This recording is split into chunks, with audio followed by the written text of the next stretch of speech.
Tiene para adicional, tiene para adicional. Pues, OBS. La cosa es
এটা আরও দেরি হবে না।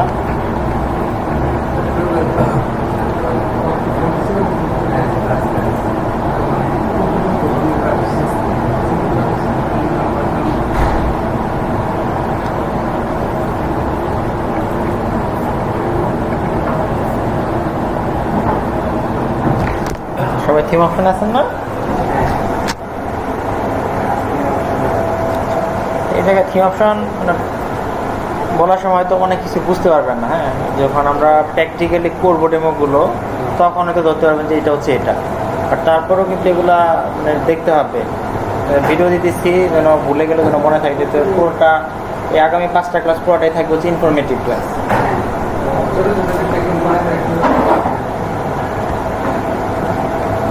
আচ্ছা, প্রথমেই আমাদের এই মাফিন অপশনের মধ্যে আসতে হচ্ছে গ্লোবাল, গ্লোবালের মধ্যে হচ্ছে জেনারেল।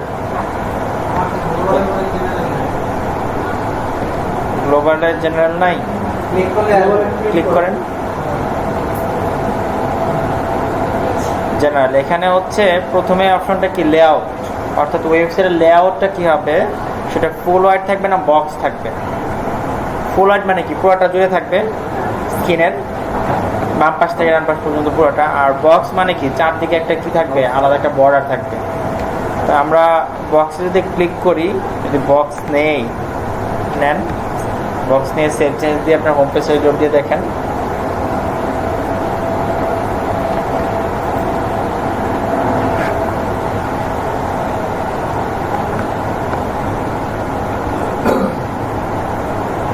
আগে যেরকম ছিল তার সাথে চেঞ্জ হয়ে গেছে, এখন একটা বক্স আসছে না, চারদিকে কি একটা কি প্যাডিং বা মার্জিন চলে আসছে।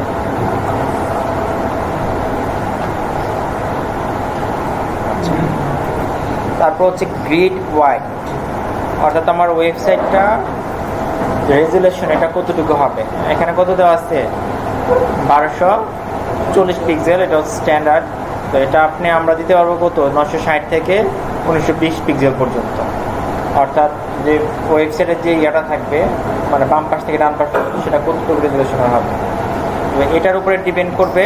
এটা works only with responsive on, অর্থাৎ যদি রেসপন্সিভ একটা অপশান আছে আমাদের এখানে, যদি এটা অন থাকে, এই রেসপন্সিভ নামে একটা অপশান আছে, এই যেটা অন করা আছে, যদি এটা অন থাকে শুধুমাত্র তখনই হচ্ছে গ্রিডের ওয়াইডটা কাজ করবে, এছাড়া কিন্তু কাজ করবে না। অর্থাৎ আমাদের মোবাইলের একরকম কি বলে ইন্টারফেস থাকবে, আর ডেস্কটপে ট্যাবলেটে আলাদা ইন্টারফেস থাকবে। তারপর স্টাইল, দুইটা স্টাইল আছে, একটা হচ্ছে ক্লাসিক, একটা হচ্ছে সিম্পল। আমরা যখন ভিজুয়াল কম্পোজারে কাজ করছি এখানে ট্যাব নামে একটা অপশন ছিল, সেটাকে আমরা নিয়েছিলাম না, ট্যাব ইউজ করার নেই, সেখানে ট্যাব ছিল, অ্যাকর্ডিং ছিল, এগুলো ছিল। তো ওইখানে দেখেন যে এরকম একটা স্টাইল ছিল ট্যাবের মধ্যে।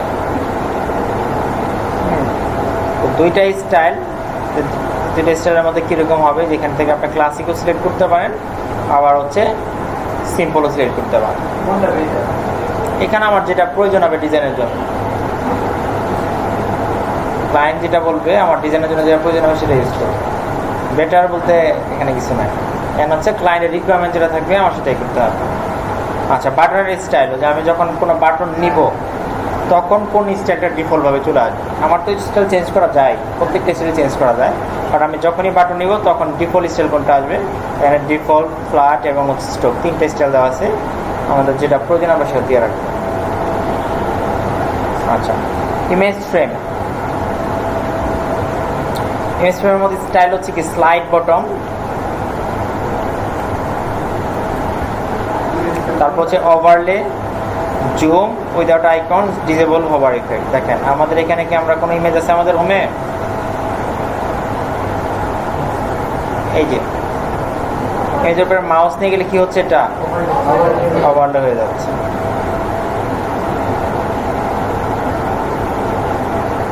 তো এই ইফেক্টটা আমি এখান থেকে চেঞ্জ করতে পারবো, ঠিক আছে, জুম দিতে পারবো, স্লাইড বটন দিতে, স্লাইড বটন দিলে কি হবে, মাউস নিয়ে গেলে একটু নিচে দিকে নেমে আসবে। আর ডিসেবল হোভার ইফেক্ট দিলে কি হবে, কোনো ইফেক্ট থাকবে না। আচ্ছা, বর্ডার শো হবে কিনা, যে আমি যখন কোনো একটা ইমেজ নিব, এটা ইমেজের ক্ষেত্রে এগুলো তো হচ্ছে ব্লগ পোস্ট। দেখেন এখানে কি আছে, বর্ডার কি আছে না নাই? বর্ডার আছে, এই যে দেখেন 4 থেকে বর্ডার আছে, ভালোভাবে দেখেন, হাইস কালার। যদি আমি বর্ডারটা না চাই, এখান থেকে কি করে দিব, হাইড করে দিব। তারপর হচ্ছে ক্যাপশন বিলো দ্য ইমেজ। যখন আমার ইমেজের নিচে থাকবে হচ্ছে ক্যাপশনটা, যে এই ক্যাপশন আমরা কোত্থেকে দিব?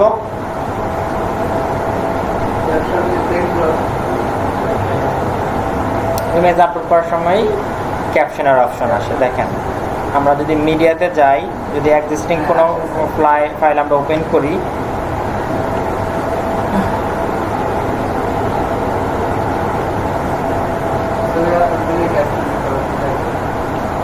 এখানে আরো কিছু বিষয় সেগুলো আমরা একদিন ক্লিয়ার করেছিলাম, তাই না? এই যে ক্যাপশন, টাইটেল, ডেসক্রিপশন, এগুলো এখান থেকে কি, এবং সবচেয়ে ইম্পর্টেন্ট হচ্ছে অল্টারনেটিভ টেক্সট। এখানে এগুলো এখান থেকে কি চেঞ্জ করে, যখন আপনি ক্যাপশন দিবেন কোনো ইমেজের, যদি ওইটা অন করা থাকে, এখন অল্টার টেক্সট, এটা হচ্ছে যে আমি ধরেন এখানে ওয়েবসাইটের লোগোটা আছে, এই যে লোগো আছে, কোনো কারণে এই লোগোটা আসে নাই, ইন্টারনেট স্পিডের কারণে অথবা অন্য কোনো কারণে, তখন যদি এই ইমেজটা শো না করে, এখানে শো করবো হচ্ছে ওই অল্টারনেটিভ টেক্সটটা। তাহলে যদি আমি এখানে লিখে রাখি অল্টারনেটিভ টেক্সটের লোগো, তাহলে ইউজার কি বুঝতে পারবে যে এখানে লোগো ছিল, তাই না? আর যদি সেখানে কোনো ইরর আসে, ইউজার ডিমোটিভেট হবে, আপনার সাইটে কাছে নাও ঢুকতে পারে। এখানে প্রত্যেকটা ইমেজের ক্ষেত্রে কি অল্টারনেটিভ টেক্সট দেওয়াটা বেটার। এখন এই বিষয়গুলো আপনি খেয়াল করবেন যে সাইটগুলোর বাজেট $200 $300 হবে, সেগুলোতে নর্মাল $50 থেকে $100 সাইটে এগুলো খেয়াল করা দরকার। আর আপনার নিজের সাইট যখন করবেন, তখন অবশ্যই প্রত্যেকটা বিষয় দিতে হবে। হ্যাঁ, কেন বানাবেন? প্রথমেই আপনার নিজের সাইট বানাবেন, এখানে আপনার পোর্টফোলিও বানাবেন, আপনার পোর্টফোলিওতে সবগুলো কিছু থাকবে একদম। হ্যাঁ, এখানে যে কাজগুলো করবেন সেগুলো আপলোড করে দিবেন। যখন আপনি মার্কেট প্লেসে যাবেন, মার্কেট প্লেসের বাইরে যাবেন, ক্লায়েন্টকে যখন নক করবেন, সে তো আবার আগের কাজ দেখতে চাবে, আপনাকে তো সে চেনে না, আপনাদের কাজ সে তো জানে না, তাই না? এই জন্য যখন আমরা যে ডোমেইন হোস্টিং দিব, সেখানে আপনার পোর্টফোলিওটা তৈরি করবেন, এবং এখানে যে কাজগুলো করবেন সেগুলো সেখানে আপলোড করে দেবেন। ওয়ার্ডপ্রেসে আপনি শুধু কাস্টমাইজেশনের ম্যাক্সিমাম $500 কাজ পাবেন।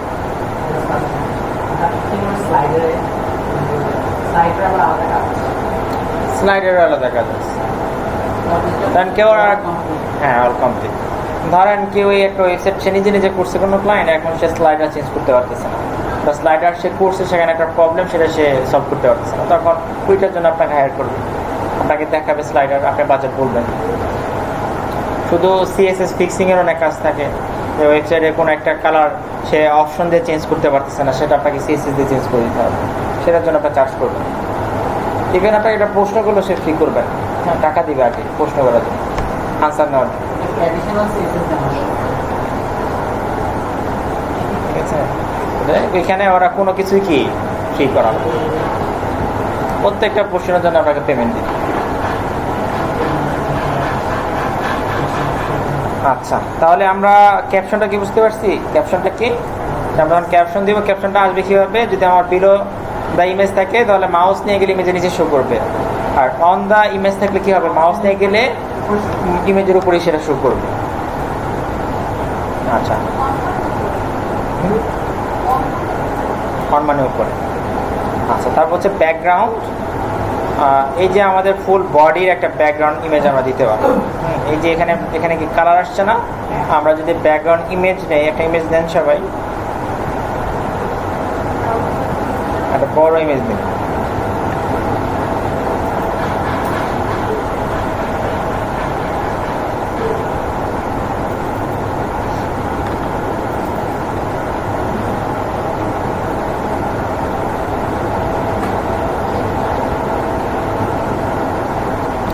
পজিশন দিয়ে দিবেন সেন্টার, সেন্টার, নো রিপিট।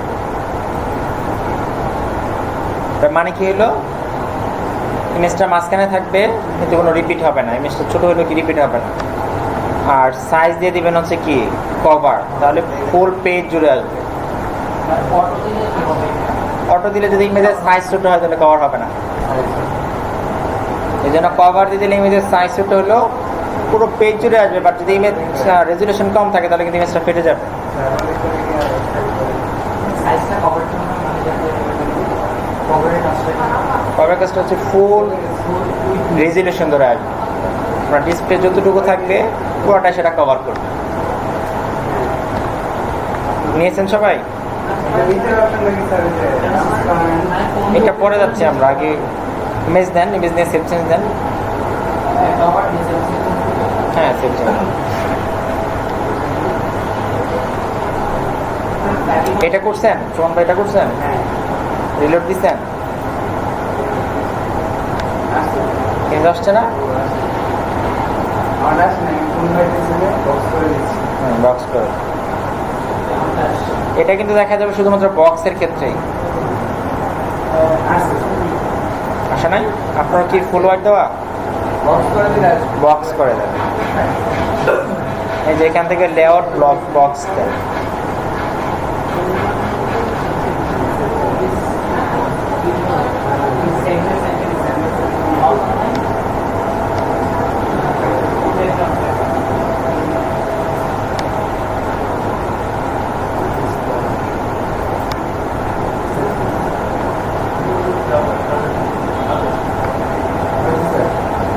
আসছে সবার? আচ্ছা, আসে নাই? আচ্ছা, তারপর হচ্ছে দেখেন ট্রান্সপারেন্ট। ট্রান্সপারেন্টের মধ্যে কয়েকটা অপশন আছে আমাদের, header, top bar with menu, content and footer. Header part কোনটা আমাদের ওয়েবসাইটে? এই যে লোগো থেকে শুরু করে যে মেনু, এই অংশটা কি বলা হচ্ছে? হেডার। আচ্ছা, তারপরে কন্টেন্টের পার্ট কোনটুকু? এই যে স্লাইডারের পর থেকে যে শুরু হয়েছে এটা হচ্ছে কি? Content area. আমার এই যে নিচের এই অংশটা হচ্ছে ফুটার, এই ফুটারের এক পর্যন্ত হচ্ছে আমার কন্টেন্ট এরিয়া, আর এই কন্টেন্টের পর থেকে একদম নিচ পর্যন্ত এটা কি আমার ফুটার। ঠিক আছে, প্রত্যেকটা অংশই কি আমি ট্রান্সপারেন্ট করতে হবে। ট্রান্সপারেন্ট মানে কি? স্বচ্ছ করা। তো ট্রান্সপারেন্ট দিলে কি হবে?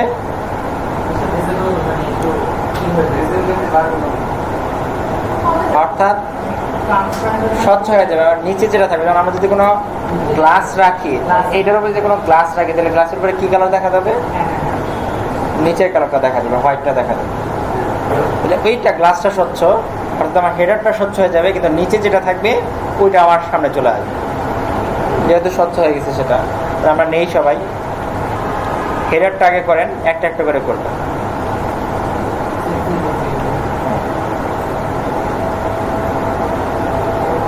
সেভ চেঞ্জ দিয়ে হোম পেজটা রিলোড দিলাম।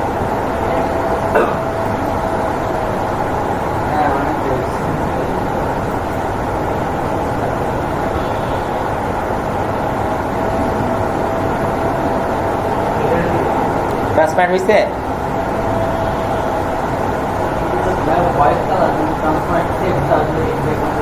আচ্ছা, তারপরে টপ বার দেন।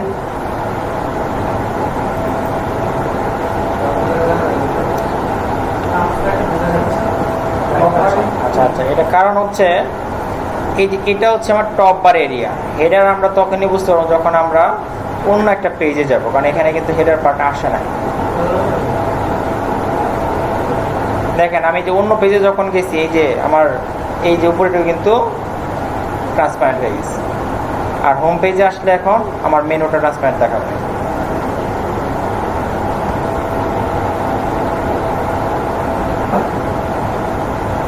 আসছে আপনাদের? মেনু তো দেখা যাচ্ছে, কিন্তু স্বচ্ছ হয়ে গেছে না। নিচে যেটা কালার আছে সেটা দেখাচ্ছে এখন, বুঝতে পারেন না আপু? আসে নাই? টপার দিচ্ছেন? হ্যাঁ টপার, টপার দেন। হেডার টপার, হেডার দেখা যাবে আমার অন্য পেজে। হ্যাঁ, আর আমার টপারটা হচ্ছে এইটা, হোম পেজে আপনি দেখতে পাবেন টপারটা, আর অন্য একটা পেজে যান, অ্যাবাউট পেজে যান। হ্যাঁ হ্যাঁ, সেভ চেঞ্জ দিচ্ছেন, এখন হোম পেজটা রিলোড দেন।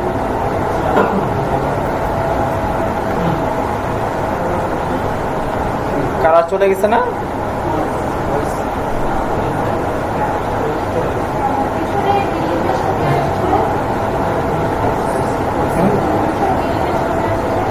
বিল্ডিং এর ছবি চলে আসছে।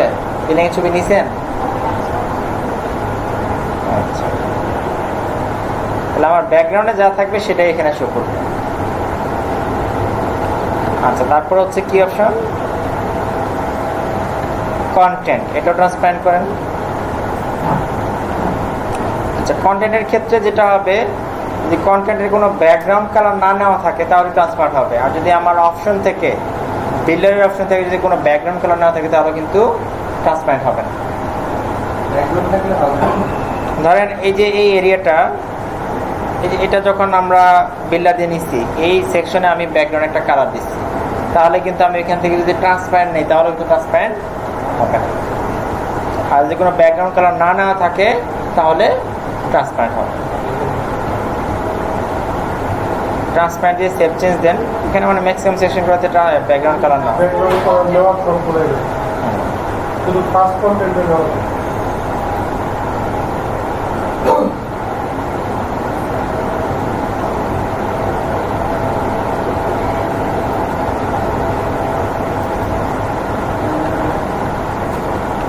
আচ্ছা, তারপর হচ্ছে ফুটারটাও ট্রান্সপারেন্ট করেন। ফুটার ট্রান্সপারেন্ট করেও সেভ চেঞ্জ দেন।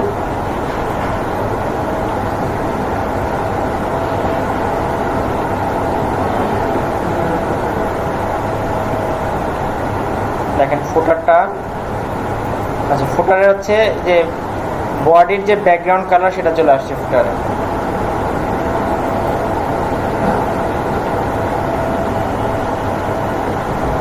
আগে ব্ল্যাক ছিল না, এখন হচ্ছে বডির যে ব্যাকগ্রাউন্ড কালার দেওয়া সেটা চলে আসছে।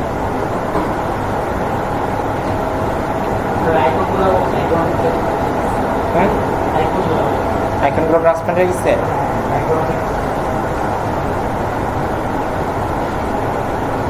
প্রথমগুলা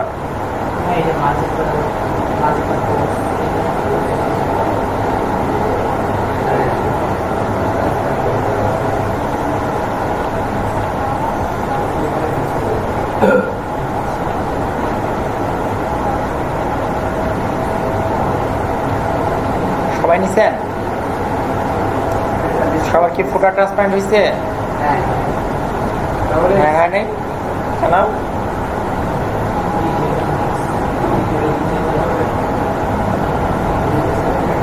এই যে দেখেন সবগুলো নিচে ইমেজ চলে আসছে। আগে যে ইমেজটা নিয়েছিলাম সেটা ছিল ছোট, এই জন্য এটাকে আমি সেন্টার রিপিট দিয়ে দিচ্ছি। দেখেন রিপিট হয়ে গেছে। আমি যে যে পোর্শনগুলো ট্রান্সপারেন্ট দিচ্ছি সবগুলো নিচে কি চলে আসছে? ইমেজটা চলে আসছে। যদি ইমেজ না আসে বডি ব্যাকগ্রাউন্ড চলে আসে।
তারপরে যে পার্টটা সেভ আইকন, এটা তো আমরা দেখছিলাম একবার, তাই না?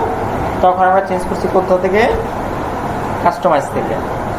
আর এখানে হচ্ছে থিম অপশনের মধ্যে অপশন দেওয়া। আর সেভ আইকন কোনটা হবে? এই যে উপরে যে আইকনগুলো, এগুলোকে কি বলা হয়? Fave icon. ফেসবুকে দেখি, আমরা গুগলে দেখি, এগুলো আমরা এখান থেকে চেঞ্জ করতে পারবো। এখন ফেভ আইকনটা হবে কি? আমার লোগোটা, ওয়েবসাইটের লোগোটাই কি ফেভ আইকন হবে। আর অ্যাপেলটা যেমন হচ্ছে অ্যাপেল ডিভাইসের জন্য, অ্যাপেল ডিভাইস থেকে যদি কারো ডিভাইস থাকে, এখানেই আপনি যদি সাফারিতে যান, নতুন একটা ট্যাব নিলে দেখবেন যে সেখানে অনেক আপনি আগের যে ভিজিট করছেন যে সাইটগুলো সেগুলো থাকবে এবং ওগুলো আইকন সহ থাকবে। তো এই অ্যাপেল টাচ আইকনটা হচ্ছে ওই আইকনটা, যখন আপনার ওয়েবসাইটে ভিজিট করবে, তো সে যদি পরবর্তীতে আবার ওই নতুন ট্যাবে যায় তখন হচ্ছে এই অ্যাপেল টাচ আইকন, যে আইকনটা আপনি দিবেন ওই আইকনটা সেখানে দেখাবে। এখানে আরেকটা ইয়ে দিচ্ছে। হ্যাঁ, তারা এটা দেখতে পাবে।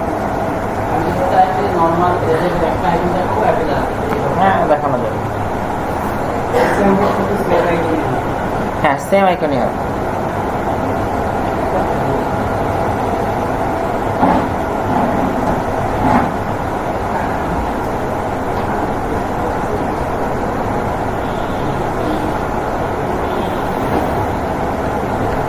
আচ্ছা,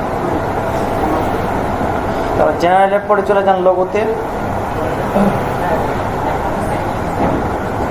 সেকশন দেন, অসুবিধা নেই। সেকশন দিলে দেখেন চেঞ্জ হয়েছে কিনা আপনার হোম পেজে।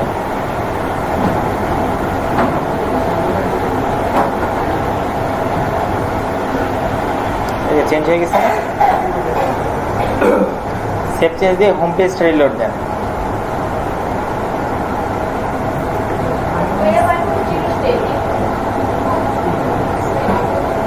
ও, ফেভ আইকনগুলো দেন নাই? ফেভ আইকন দেন।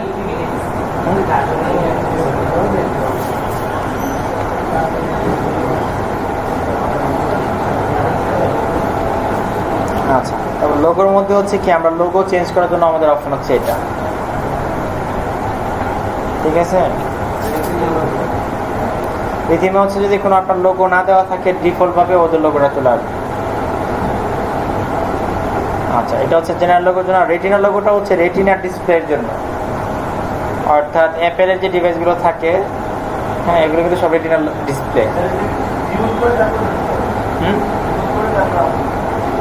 আপনি চেঞ্জ করে দিলে চেঞ্জ হয়ে যাবে, রিমুভ করা লাগবে না। আপনি আগে আরেকটা ইমেজ দেন, আগেরটা চেঞ্জ হয়ে যাবে।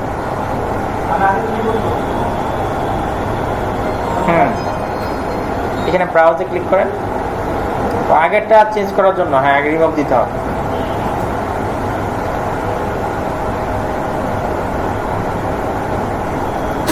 এই যে এখন নোটিফিকেশন আসছে, এই যে এখন নোটিফিকেশন আসছে ভাই।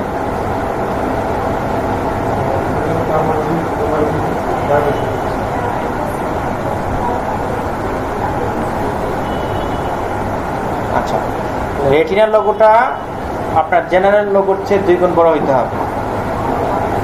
রেটিনার লোগো হচ্ছে আপনার অ্যাপেল ডিভাইসের জন্য, ম্যাকবুকের জন্য, আইফোনের জন্য, আইপ্যাডের জন্য। সাইজটা হবে আপনার যে নর্মাল যে লোগো থাকবে আপনার সাইটে তার দ্বিগুণ। কারণ আপনার নর্মাল লোগো আছে 100 পিক্সেল বা 100 পিক্সেল, তার রেটিনার লোগো হবে 200 বাই 200। সাইজটা আমাদের করে দিতে হবে, ঠিক আছে? আর এটার জন্য আমাদের টুকটাক ফটোশপ জানতে হবে। শুধুমাত্র সাইজ চেঞ্জ করা, ইমেজ অপটিমাইজ করা দেখাবে, কেন সুবিধা নাই। সবার কাছে ফটোশপ আছে না? ফটোশপ ইনস্টল করা আছে না সবার পিসিতে? নিয়ে যাবেন, অসুবিধা নাই। রেটিনার লোগোটা কি আমরা বুঝতে পারছি? আচ্ছা, স্টিকি হেডার লোগো। রেটিনা লোগোটা হচ্ছে অ্যাপেলের যে ডিভাইসগুলো থাকে এগুলো সব retina display, iPhone, MacBook, iPad এগুলো। তো সেখানে আপনার ওই অ্যাপেলের ডিভাইসের ওই লোগোগুলো একটু বড় হইতে হবে, রেটিনা ডিসপ্লের লোগোগুলো একটু বড় হইতে হবে। আপনার জেনারেল লোগো যদি হয় 100 পিক্সেল বা 100 পিক্সেল, রেটিনার লোগোটা হবে 200 বাই 200, দ্বিগুণ হবে।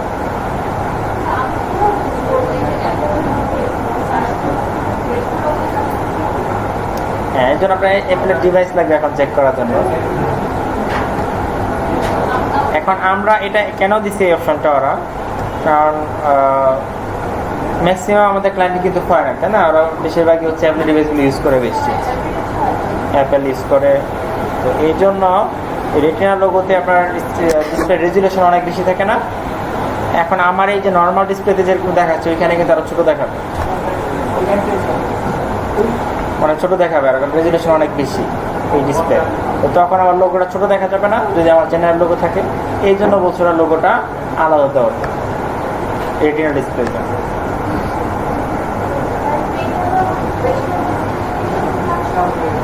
না না না, আপনি চাইলে একটাই রাখতে পারেন, কোনো সমস্যা নাই। শুধুমাত্র অ্যাপেল ইউজারদের জন্য আপনি আলাদা লোগো দিতে পারেন। কিন্তু লোগো একই হবে, একটা সাইডে 2টা লোগো হয়, লোগো একটাই হবে, সাইজটা ডিফারেন্ট হবে।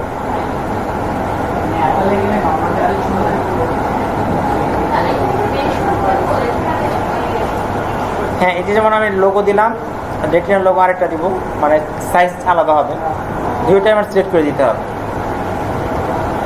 মানে এটার সাইজ ছোট, এটার সাইজ বড়, এরকম হবে। আচ্ছা, স্টিকি হেডার লোগো। স্টিকি হেডারটা কি? আস্তে আস্তে হ্যাঁ, রেকর্ডিং অন করা, রেকর্ডিং অন করা আছে।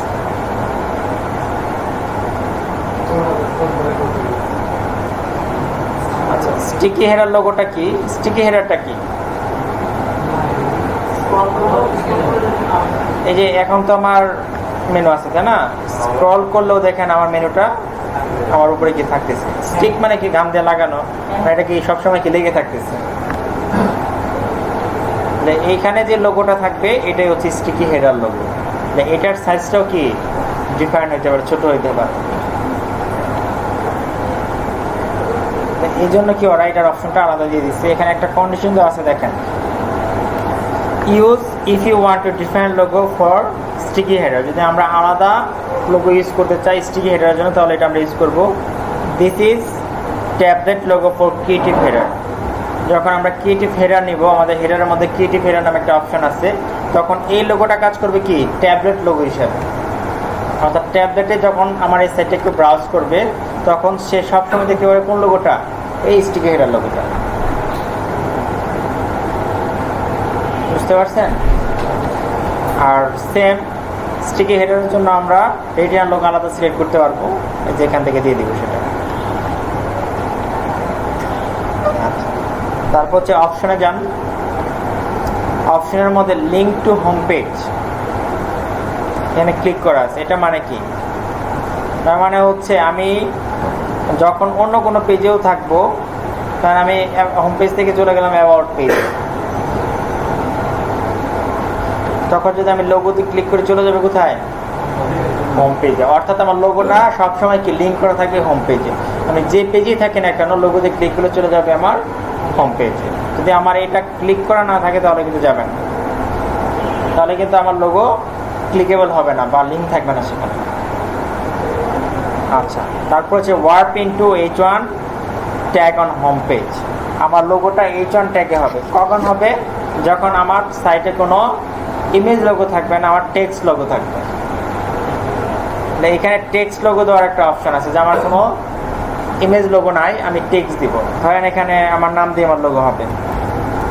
আপনারাও নেন, লেখেন, টাইপ করেন, আপনার নাম লেখেন, সবার নিজের নাম লেখেন, দিয়ে সেভ চেঞ্জ দেন, ফোন বাই দেন। ক্যাপিটাল হয় না? ক্যাপিটালটার ক্যাপস লক অন করে নেন। আমারটা তো হয়েছে।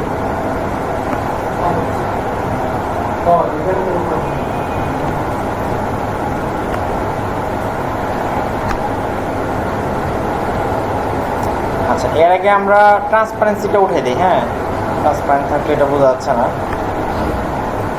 আবার জেনারেল থেকে আমরা যে ট্রান্সপারেন্ট যে অপশনগুলো ছিলাম, এগুলো সবগুলো উঠে সেভ চেঞ্জ দিয়ে দিই।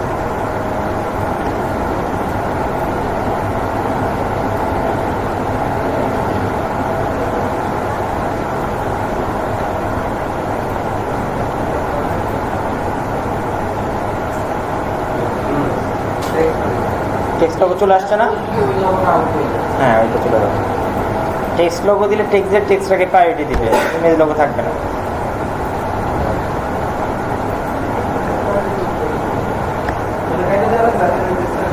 না না, কিছুই কাটতে হবে না।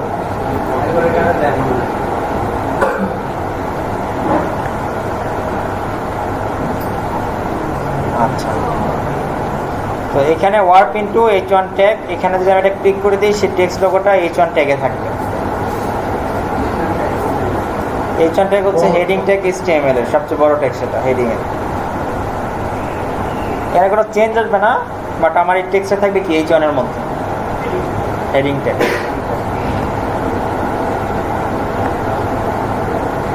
তো এখন আমি যদি এটা সাইজ চেঞ্জ করতে চাই, এটা কেন দিছে ওরা? এটা তো দেওয়ার কোনো প্রয়োজন ছিল না, ঠিক না? তা কেন দিচ্ছে, এখানে তো একটা ফিক্স সাইজ চলে আসে, তাই না? এখন আমি যে এই সাইজটা বড় করতে চাই, তখন হচ্ছে আমার এখানে থিম অপশনের মধ্যে ফন্টের মধ্যে আমার H1 এর সাইজ চেঞ্জ করার অপশন আছে। সেখান থেকে যদি আমি সাইজ চেঞ্জ করে দিই, এখানে সাইজ চেঞ্জ হয়ে যাবে, অথবা আমি কোডিং দিয়েও চেঞ্জ করতে পারবো। হ্যাঁ, ফন্টটা দেখবো, অসুবিধা নেই। আচ্ছা, warp into H1 tag on all other pages. দেখেন প্রথম অপশনটা হচ্ছে শুধুমাত্র হোম পেজে থাকবে হচ্ছে H1 ট্যাগ, অন্য পেজে কিন্তু H1 ট্যাগ থাকবে না। আর পরের অপশনটা কি, warp into H1 tag on all other pages, অর্থাৎ সব পেজে কি H1 ট্যাগ থাকবে। হ্যাঁ হ্যাঁ, যদি আমি H1 এ রাখতে চাই ক্লিক করে দিব, নাহলে আমার দরকার নেই। ঠিক আছে। আচ্ছা, SVG লোগো ওয়াই, এটা হচ্ছে SVGটা হচ্ছে আমাদের একটা ফরম্যাট ইমেজের। আমরা যদি কোনো SVG লোগো নেই এখানে, সেটার হোয়াইটটা আমরা এখান থেকে আলাদা দিয়ে দিতে পারবো, কারণ SVGটা হচ্ছে অনেকটা লিকুইডের মতন, সেটার হোয়াইট অনেক বড় হইতে পারে। এখানে কিন্তু আমরা যদি বড় ইমেজও দেই, তারপরে কিন্তু একটা ডিফল্ট একটা সাইজ চলে আসবে এখানে। বাট যখন আমরা SVG লোগো নিব, সেটা কিন্তু ওই SVG লোগোর যে সাইজ আসবে সেই সাইজে চলে আসবে, ওই এক্সাক্ট সাইজ চলে আসবে। ওইটা অনেকটা লিকুইড টাইপ আর কি, হ্যাঁ, পাত্রের আকারের মতন ধারণ করবে আর কি, ওই টাইপের। তো এই জন্য এটার বাধার জন্য আর কি এখানে আলাদা অপশন দিয়ে দিচ্ছে, ওয়াইডের অপশনটা দিয়ে দিচ্ছে, SVG লোগো বাই।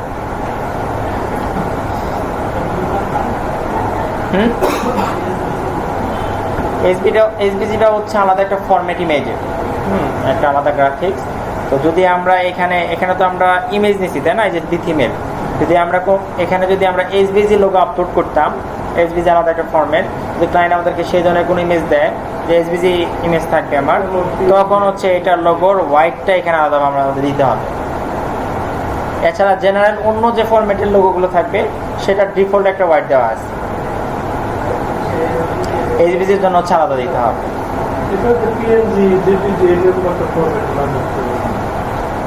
আচ্ছা, তারপরে অ্যাডভান্সে আসেন সবাই। আচ্ছা, অ্যাডভান্সের মধ্যে হচ্ছে লোগোর যে হাইট থাকবে, যে এখান থেকে এখানে এই হাইটটা কত পিক্সেল থাকবে, এখানে একটা ডিফল্ট হাইট দেওয়া আছে কত, 60। আমি যদি কোনো কিছু না দিই, তারপরে কত থাকবে, 60 পিক্সেল থাকবে। বাট আমার যদি বড় করার প্রয়োজন হয়, আমি এখান থেকে কিন্তু, কারণ আমার 80 দেওয়ার প্রয়োজন যদি হয়, আমি এখান থেকে সেটা বড় করে দিতে পারবো।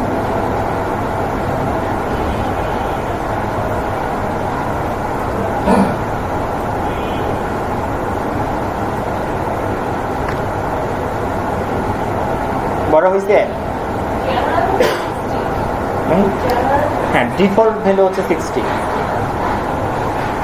বড় কি হয়েছে? বড় হয় নাই, স্পেস বড় হয়েছে। তো এখন হচ্ছে এটা কেন বড় হয় না, কারণ এটা তো টেক্সট, এটা তো বলছি এটা বাড়াইতে হবে কোথেকে, আমাদের ফন্ট থেকে। বাট আমরা যদি এই যে টেক্সট লোগোটা হাইড করে দেই, দেখেন আমাদের, হ্যাঁ, ওইটা চলে আসবে, এখন ওইটার সাইজটা বড় দেখা যাবে।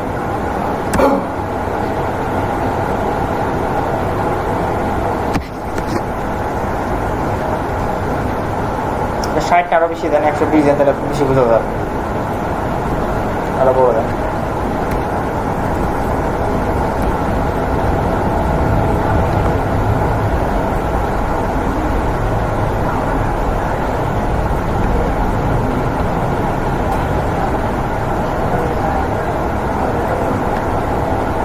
আচ্ছা, এখানে হচ্ছে ইমেজের সাইজের উপর ডিপেন্ড করবে।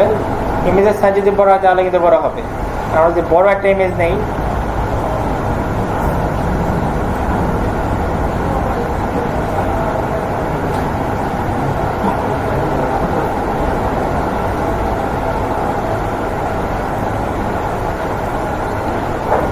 বিশাল বড় একটা,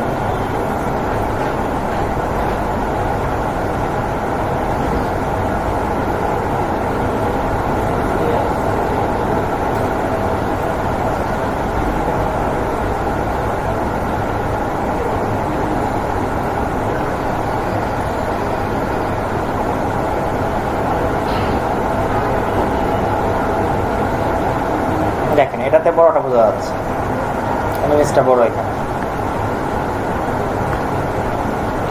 আপনারা চেঞ্জ করছেন?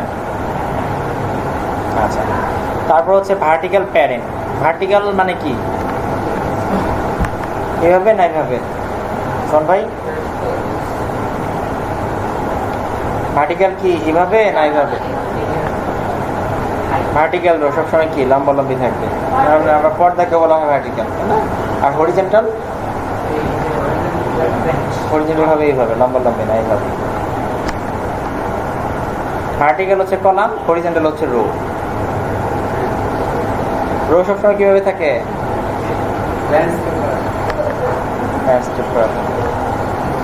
আচ্ছা, এখানে ভার্টিক্যাল প্যারিং মানে কি? এইভাবে প্যারিং, অর্থাৎ উপরে নিচে কি প্যারিং হবে, বুঝতে পারছেন কি? ভার্টিক্যাল মানে তো এইভাবে লম্বা লম্বি, তাই না? তাহলে আমার উপরে নিচে কি প্যারিং হবে সেটা হচ্ছে এখান থেকে হবে। এখানে ডিফল্ট ভ্যালু কত? 15 দেওয়া আছে, 15 দেওয়া আছে। এখানে যদি আমার বেশি প্রয়োজন হয় আমি এখানে বাড়া নিতে পারবো। এগুলো অ্যাপ্লাই করে দেখবেন সবাই। আচ্ছা, ভার্টিক্যাল অ্যালাইন মিডল, এটার অর্থ কি? মাঝখান থেকে শুরু হবে, অর্থাৎ আমার এই লোগোটা এখন সেন্টারে আছে না, এখন যদি আমি ভার্টিক্যাল অ্যালাইন টপ দিই তাহলে কি হবে? এই যে এখানে যে উপরে যে ফাঁকা সাদা জায়গাটা যেটা থাকবে না, উপর থেকে শুরু হবে। আর যদি ভার্টিক্যাল অ্যালাইন বটম দিই তাহলে নিচ থেকে শুরু হবে। আচ্ছা, তারপর হচ্ছে রিমুভ লেফট মার্জিন, অর্থাৎ এই যে লোগোর এই যে বাম পাশে কি একটু মার্জিন আছে না? আচ্ছা, আমরা ইনস্পেক্ট করা শিখছি না? হ্যাঁ, ইনস্পেক্ট যদি করি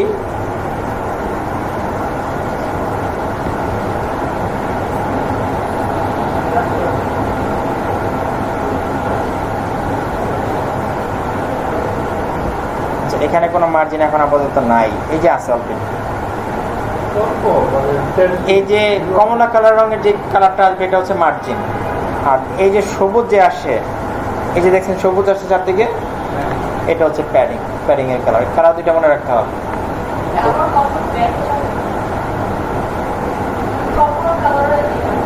এটা হচ্ছে মার্জিন। আপনি যেখানে দেখবেন কমলা কালার সেখানে মার্জিন আছে, আর যেখানে সবুজ কালার থাকবে সেখানে কি আছে? প্যাডিং আছে।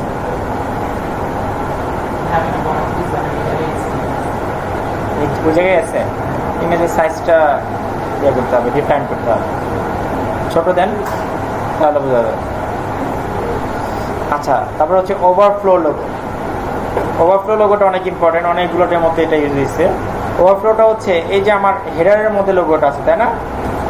অর্থাৎ এখানে একটা যারা কোডিং এর ডিভ আছে, এই ডিভের বাইরে কিন্তু আমার লোগোটা যাবে না, অর্থাৎ এই এরিয়ার বাইরে যাবে না। বাট ওভারফ্লো লোগো যখন আমি দিব তখন হচ্ছে লোগোর সাইজ যদি আমার বড় হয় এই লোগোটা এখানে চলে আসবে, অর্থাৎ এই এরিয়া থেকে বাইরে চলে আসবে। ওভারফ্লো পৃথিবীর অনেকগুলো ডেমোতে ইউজ হয়েছে, তার মধ্যে এজেন্সি 2 নামে একটা ডেমো আছে।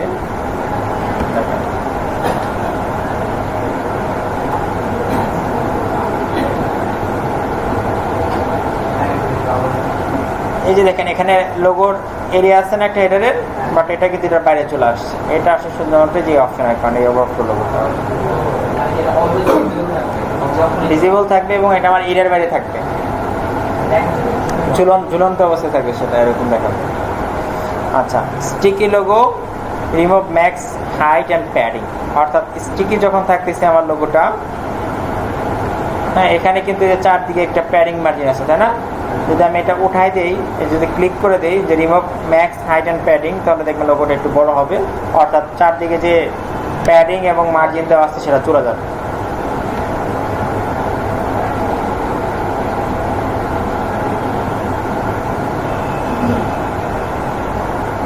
চলে গেছে না? একদম উপর থেকে নিচ পর্যন্ত লেগে গেছে সেটা।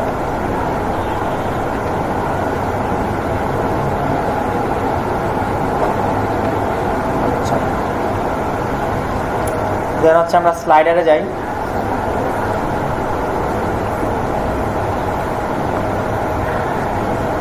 স্লাইডারের মধ্যে কিছু অপশন আছে, হচ্ছে blog, client, offer, portfolio, shop, তো হচ্ছে স্লাইডার আর টেস্টিমোনিয়াল। এখন আমরা যখন সিটিটা করলাম, সিটির মধ্যে আমরা দুইটা স্লাইডার পাইছি, একটা হচ্ছে টিম আর একটা হচ্ছে টেস্টিমোনিয়াল, তাই না? তো ওই যে দুইটা স্লাইডার, এই স্লাইডার তো একটার পর একটা স্লাইডার আসতেছিল, তাই না? তো এই স্লাইডারের যে স্পিডটা, অর্থাৎ এই যে একটা থেকে একটা যে আসবে, কতক্ষণ পরে আসবে, সেটা কি আমরা এখানে কন্ট্রোল করতে পারছিলাম?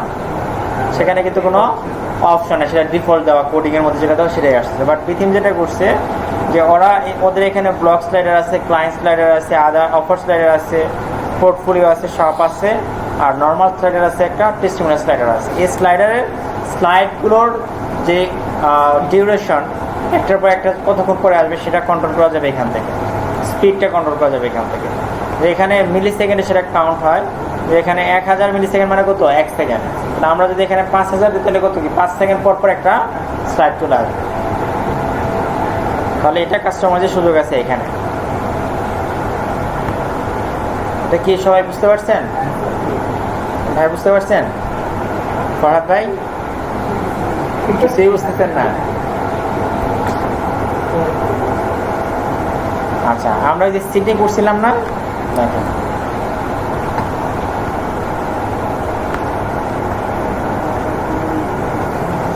সিটিটা কি করছেন আপনি? সিটির মধ্যে দেখেন এই যে একটা স্লাইডার, টিম স্লাইডার না, যে এখানে ক্লিক করলে যেদিকে স্লাইড হচ্ছে, আবার কিছুক্ষণ পরে থাকলে এমনিতে স্লাইড হয়। তারপর হচ্ছে যে এটা এই স্লাইড হচ্ছে না, তো এই যে এটা সময় জিনিস, এটা কি আমাদের সিটিতে কোনো অপশন ছিল? এই যে একটার পর একটা চেঞ্জ হচ্ছে, অপশন ছিল, কিন্তু এই যে বিথিমের মধ্যে হচ্ছে এই যে অপশন আছে, এই যে টেস্টিমোনিয়াল, এই যে অপশন, এখানে যদি আমি দিয়ে দিই 5000, তাহলে ওই একটা স্লাইডের পরে আরেকটা স্লাইড আসবে কতক্ষণ পরে? 5 সেকেন্ড পরে। প্রতি 1000 মানে হচ্ছে 1 সেকেন্ড, অর্থাৎ মিলি সেকেন্ড আছে, এটা 10 সেকেন্ড। এবার বুঝতে পারছেন? আচ্ছা, তারপর হচ্ছে অ্যাডভান্সে চলে যান।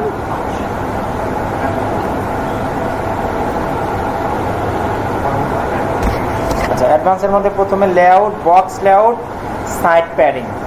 অর্থাৎ আমরা যে বক্স লেআউট নিলাম, এই যে চারদিকে যে স্পেসটা ধরছে, যে প্যাডিংটা, এটার স্পেস কতটুকু হবে, যে এটা যদি আমরা আরো বড় করতে চাই, তাহলে হচ্ছে এখানে আমরা না মাঝখানে না, যে দুই সাইড, এই যে এই পাশে এবং এই পাশে,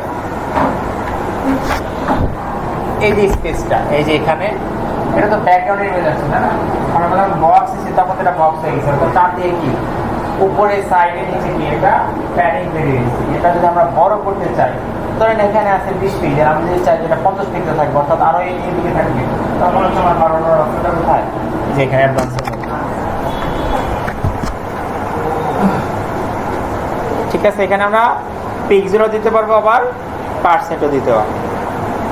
পার্সেন্ট দিলে কি হবে? ফুল রেজলিউশনের যে জয়েন্ট আছে 1000 পিক্সেল 100%, তাহলে আমি যদি 10% দিয়ে দিলে কত পিক্সেল আসবে এখানে? 100%, 100 পিক্সেল আসবে।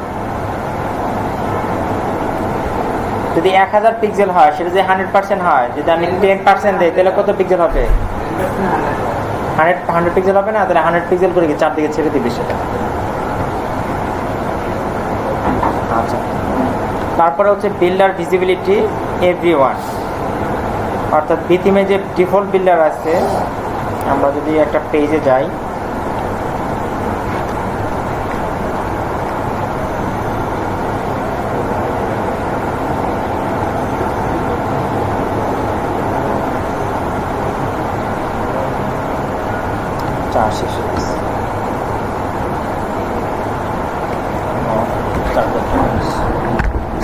সবাই একটা পেজ ওপেন করে 15টা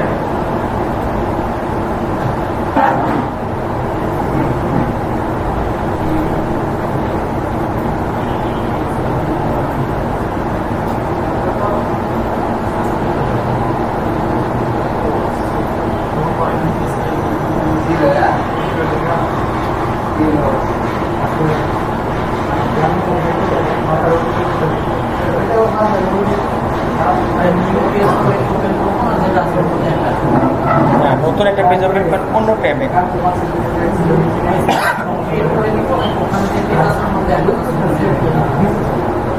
ওইখানে পেজ না, নতুন পেজ।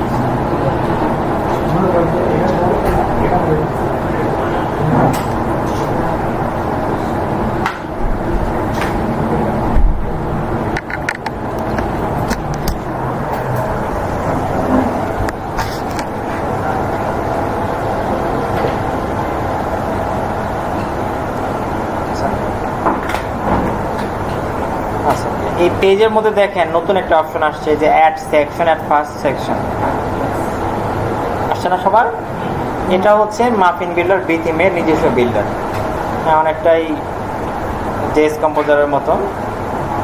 তো ওরা এই অপশনটা হচ্ছে যেখানে যে অপশনটা যে বিল্ডার ভিজিবিলিটি, ওরা বলতেছে যে এই বিল্ডারটা অর্থাৎ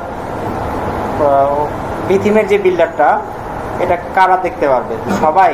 যেমন একটা ওয়েবসাইটে কিন্তু বিভিন্ন ধরনের ইউজার থাকে, তাই না? অ্যাডমিন ইউজার থাকে, জেনারেল ইউজার থাকে, হ্যাঁ, তারপর হচ্ছে এডিটর থাকে, সাবস্ক্রাইবার থাকে। এই বিল্ডারটা কে দেখতে পাবে? সবাই? নাকি অথর যাকে আপনি লেখার পারমিশন দিচ্ছেন আপনার ওয়েবসাইটে, নাকি এডিটর, নাকি অ্যাডমিনিস্ট্রেটর, নাকি হাইড ফর এভরিওয়ান, মানে কেউই দেখতে পারবে? হ্যাঁ, এই অপশনটা এই যে আমরা যে নিলাম না, এটা এই যে এই অপশনটা কে ইউজ করতে পারবে? এই বিল্ডারটা। এটা কি সবাই ইউজ করার জন্য সুযোগ পাবে? না, এটা শুধুমাত্র কে পারবে? অ্যাডমিন। সবাই না, বিল্ডার সবাই। বিল্ডার তো হচ্ছে পেজ বিল্ডিং এর জন্য। একজন জেনারেল ইউজারকে সে কি যে পেজ বিল্ড করবে?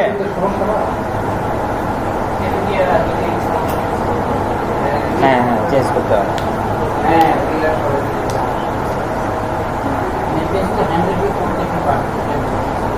না, এই বিল্ডারটা সবাই দেখতে পাবে। এখন ধরেন আপনি তাকে একটা ব্লগ পোস্ট লেখার অপশন দিচ্ছেন, ব্লগ পোস্ট লেখার জন্য তো তার এই বিল্ডার প্রয়োজন নাই, আছে?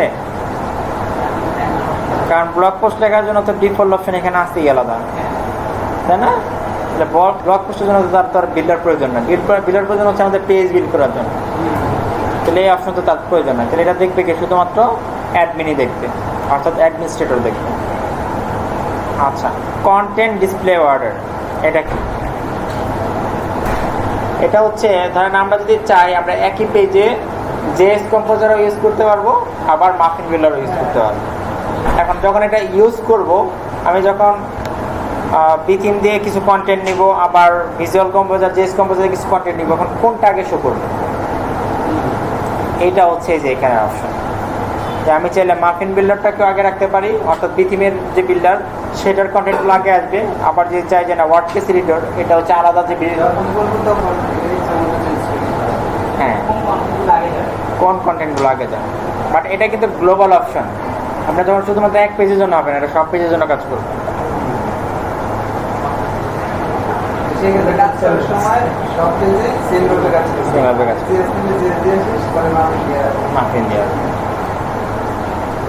এটা কি বুঝতে পারছেন?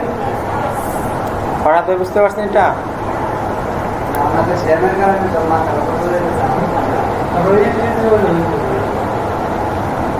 আচ্ছা, তারপর এটা প্র্যাকটিস করতে হবে বাসায় গিয়ে। হ্যাঁ, সবগুলো অপশন আবার ঘেটে দেখতে হবে বুঝতে পারছেন কিনা। ঠিক আছে, পৃথিবীর সব কিছুই হচ্ছে এই কানেকশন হচ্ছে এই অপশনের মধ্যে। অপশন ভালো করে না বুঝতে পারলে কিন্তু সেট করা অনেক কষ্ট হবে। হ্যাঁ, কিন্তু বুঝতেই পারবেন যে একটা আমাদের বাড়া থিমের একটা অর্ডার আছে, সেখানে শুধুমাত্র এই অপশন ব্যবহার করে পেজটা করা লাগবে, কোনো এক্সটার্নাল কোড ইউজ করা যাবে না। সেটা বিল্ডার, এবার নিজস্ব বিল্ডার, ওইটা ডেমো ছাড়া হবে। আচ্ছা, পিছনের মতো অপশন না, কিন্তু অপশন বেশি হচ্ছে এবারটাতে, আরো বেশি অপশন। বাট ওদের ডেমো কম, এখন মানে 25টা ডেমো আছে ওদের এবারটাতে। বাট তারপরও এখনো পর্যন্ত দেখেন, থিম ফরেস্টে যাই,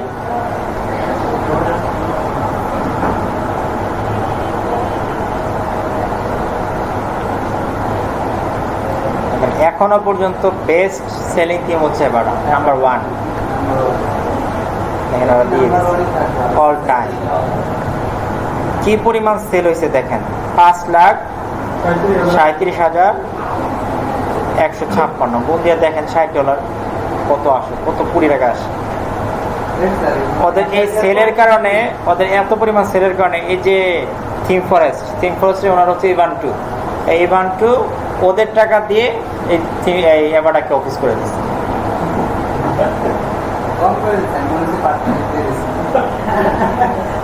ঠিক আছে।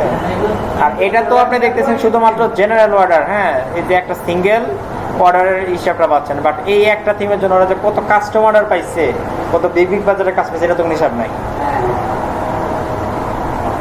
এরপরে কি বিক্রি?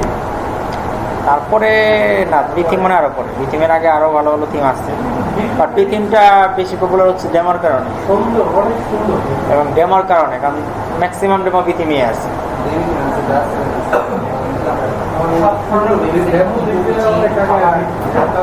এবং সকল ধরনের ক্যাটাগরির ওয়েবসাইট রেডি করা আছে।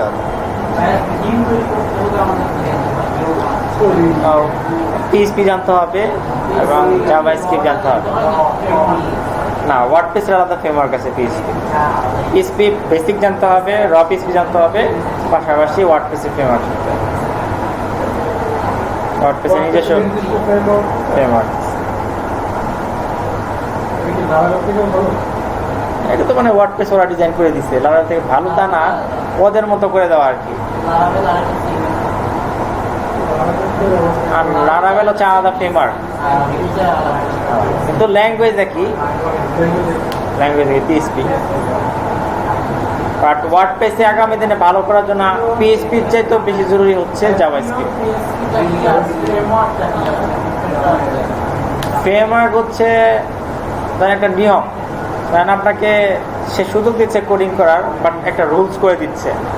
ফ্রেমওয়ার্ক ইউজ করে যেটা হবে, আপনার সিকিউর থাকবে, একটা নিয়মের মধ্যে থাকতে পারবেন আপনি। এবং ফ্রেমওয়ার্কগুলোতে প্রি বিল করা কিছু ক্লাস থাকবে, কিছু লাইব্রেরি থাকবে, যেগুলো আপনি ইউজ করে খুব সহজে খুব তাড়াতাড়ি করতে পারবেন। যেটা আপনার কোড দিয়ে কিছু লাইব্রেরি তৈরি করা লাগতো, কিছু ক্লাস তৈরি করা লাগতো, বাট ওই ফ্রেমওয়ার্কগুলো যেটা করে আগে থেকে কিছু ক্লাস তৈরি করা থাকে। হ্যাঁ, র থেকে ইজি এবং সিকিউর। র থেকে ইজি এবং সিকিউর। যেমন লারাভেল এবং কোডিকেটর ওরা বলে, ওরা প্রতি বছরই একটা ডে ডিক্লেয়ার করে, ওই ডেতে যারা ওয়ার্ল্ডের টপ হ্যাকার তাদেরকে ইনভাইট করে। ওরা বলে যে এখন বসে যদি ওদের ফ্রেমওয়ার্ক হ্যাক করতে পারে, ওদের একটা বিশাল একটা অ্যামাউন্টের ডলার দিবে। আর এখনো পর্যন্ত যেটা ফ্রেমওয়ার্ক ওই হ্যাক করতে পারে। ফাস্ট হচ্ছে কোডিকেটর, মানে লোডিং ফাস্ট হয়, এবং সিকিউর বেশি হচ্ছে লারাভেল, একটু ভারী বেশি ওইটা। আচ্ছা, দেখেন ওয়ার্ডপ্রেসে আগামী দিনে যা আসবে সবই ম্যাক্সিমাম জাভাস্ক্রিপ্ট আসবে। এই যে আমরা ক্লিক করে যে চলে আসতেছে, যখন পেজে যাচ্ছি আমরা, এই যে ক্লিক করলে এই যে একটা সেকশন চলে আসতেছে, এটা চলে আসছে, এটা আসতেছে হচ্ছে জাভাস্ক্রিপ্ট বিল্ডার। এবং ওদের যে নিজস্ব বিল্ডার আসছে, এটা ছোট ল্যাঙ্গুয়েজ, মেইন ল্যাঙ্গুয়েজ হচ্ছে জাভা। আলাদাই, মানে ওটার একটা পার্ট বলতে পারেন, একটা লাইব্রেরি ওইটা। হ্যাঁ, জাভার একটা লাইব্রেরি হচ্ছে ধরেন জাভাস্ক্রিপ্ট। হ্যাঁ, আগে ফোনের অপারেটিং সিস্টেম ছিল জাভা, আরো একটা অপারেটিং সিস্টেম ছিল আলাদা। হ্যাঁ, ওই তো সিমিলার ল্যাঙ্গুয়েজ এটা।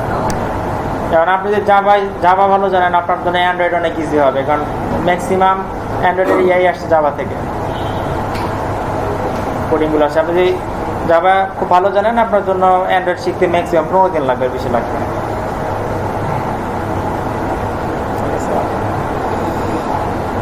আমাদের অবশ্যই প্রোগ্রামে আগাইতে হবে, এখন আগে কিছু ইনকাম করে নেই আমরা, হ্যাঁ, আগে স্ট্রাগল হয়ে নেই, তখন আমাদের ইনকাম রানিং চলে আসবে, মাসে কাজ না করলেও আসবে, তখন হচ্ছে আমরা প্রোগ্রামিং আগাবো। অবশ্যই আমাদের থিমও ডেভেলপ করতে হবে, হ্যাঁ, প্লাগইন ডেভেলপ করতে হবে, কারণ সারা জীবন তো আর কাজ করা যাবে না, তাই না? তাও যে রয়্যালিটি ইনকামে নিয়ে আসতে হবে, এই যে অ্যাভারের মতো থিম বানাইতে হবে, বিথিমের মতো থিম বানাইতে হবে। কারণ আমার একটা থিম অর্ধেক করা আছে, অনেকটা বিথিমের মতো। কারণ আপনাদের নিশ্চয়ই আমার একটা উদ্দেশ্য হচ্ছে যে এটা, যে আপনাদের যখন আমার কাজগুলো দিয়ে দিতে পারবো, তখন হচ্ছে আমার যে কিছু পেন্ডিং কাজ আছে সেগুলো আমি করতে পারবো। থিম এবং প্লাগইন ডেভেলপ করতে হবে, কারণ এখানে আপনার ইনকাম বাড়াইতে হলে এগুলো করতে হবে। কারণ কাস্টমাইজেশন দিয়ে আপনার ম্যাক্সিমাম মাসে $5,000 পর্যন্ত হয়তো আর্ন করতে পারবে একা। টিম হলে আরও ভিন্ন কথা, বাট নিজে এর চাইতে বেশি মনে হয় না করা যাবে। তাহলে আপনার যদি ইনকাম বাড়াইতে হয়, অবশ্যই আপনাকে কি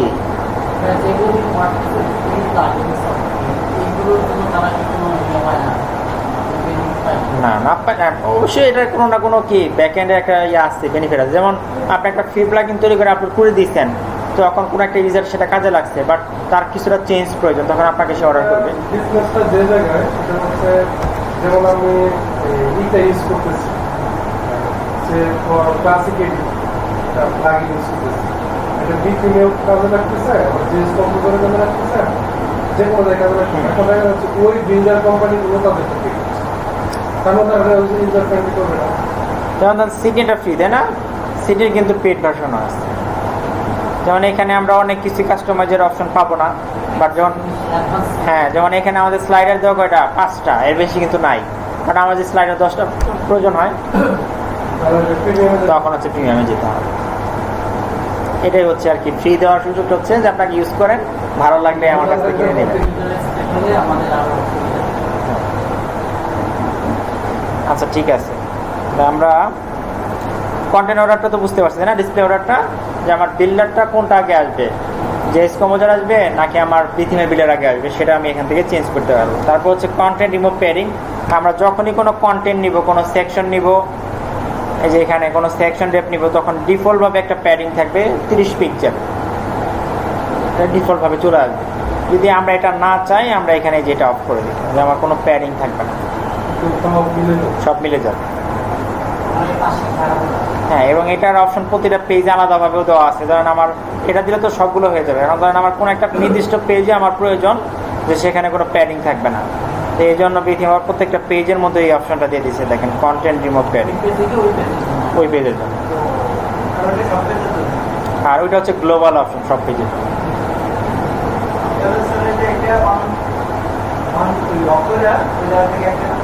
হ্যাঁ, আমার যখন প্রয়োজন হবে তখন এটার প্রয়োজন হয় হচ্ছে ল্যান্ডিং পেজগুলোতে, এক পেজের যে ওয়েবসাইটগুলো হয় সেখানে আমার কন্ট্যাক্ট রিমুভ অপশনটা প্রয়োজন হয় বেশি।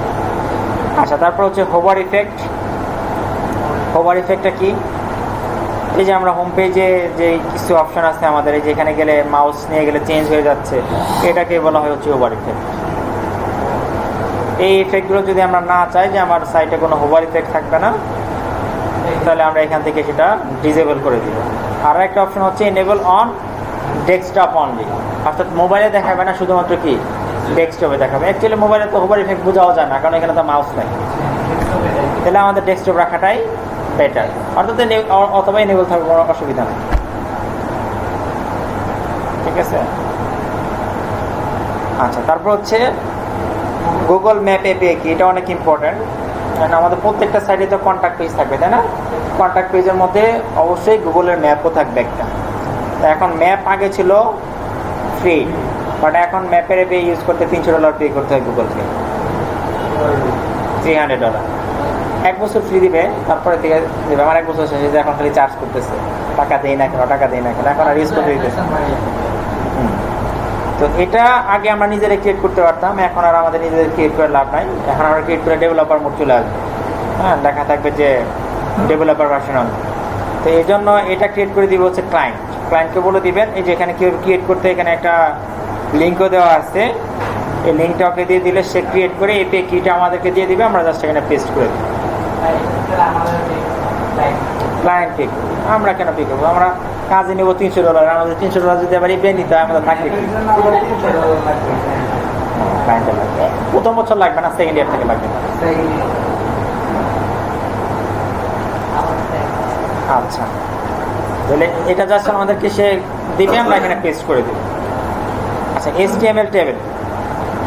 দেখেন, HTML টেবিলগুলো সাধারণত খুব কম ইউজ হয় এখন ওয়েবসাইটে, কারণ হচ্ছে HTML টেবিলটা কিন্তু রেসপন্সিভ হয় না যখন কন্টেন্ট বেশি হয়। যেমন আমরা যদি মাইক্রোসফট এক্সেল ইউজ করে থাকি, সেখানে দেখবেন আপনি যখন বেশি ডাটা নেন, এখানে একটা এক রকম দেখায় না, ছোটো বড়ো হয় না, সেটা কিন্তু রেসপন্সিভ না, মানে সেটা ভালো দেখায় না ডিজাইনটা, তাই না? টেবিলের ক্ষেত্রেও কিন্তু এরকম হয় যে আপনার কন্টেন্ট কম বেশি হলে ডিজাইন ভেঙে যায়, হ্যাঁ, টেবিল ভেঙে যায়। তো এখানে ওরা তারপর একটা অপশন দিচ্ছে, একটা হচ্ছে রো হোভার হবে, আর একটা অপশন দিচ্ছে অটো রেসপন্সিভ হবে। যদি অটো রেসপন্সিভ দিয়ে রাখি তাহলে কি হবে, কন্টেন্ট বেশি হলেও আমার ডিজাইনটা ভাঙবে না, ফন্ট ছোট হয়ে যাবে, রেসপন্সিভ হয়ে যাবে, সেটা ডিভাইস অনুযায়ী চেঞ্জ হবে। হ্যাঁ, যে টেবিলগুলো নিব আমরা। তারপর টেবিলের একটা অ্যাড অন আছে আমাদের আলাদা।